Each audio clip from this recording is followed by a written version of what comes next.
ఛత్తీస్గఢ్ తెలంగాణ సరిహద్దుల్లోని జీడిపల్లి బేస్ క్యాంపుపై మావోయిస్టులు మెరుపు దాడి చేశారు.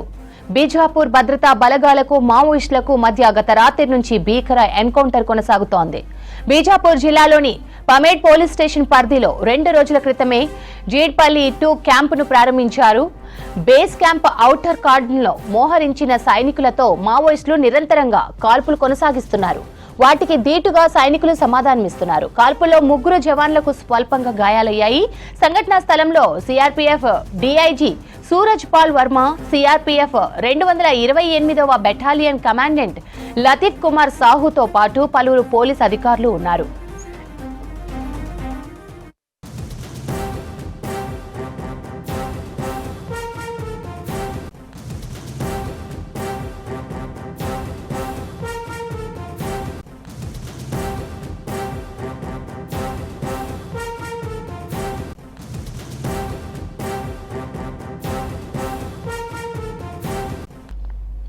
ఛత్తీస్గఢ్ తెలంగాణ సరిహద్దుల్లోని జీడిపల్లి బేస్ క్యాంపుపై మావోయిస్టులు మెరుపు దాడి చేశారు. బీజాపూర్ భద్రతా బలగాలకు మావోయిస్టులకు మధ్య గత రాత్రి నుంచి భీకర ఎన్కౌంటర్ కొనసాగుతోంది.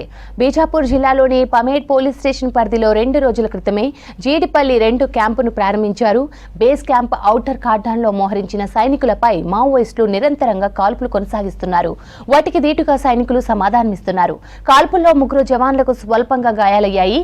సంఘటనా స్థలంలో CRPF DIG Suraj Pal Varma, CRPF 228వ బెటాలియన్ కమాండెంట్ లతిఫ్ కుమార్ సాహుతో పాటు పలువురు పోలీస్ అధికారులు ఉన్నారు.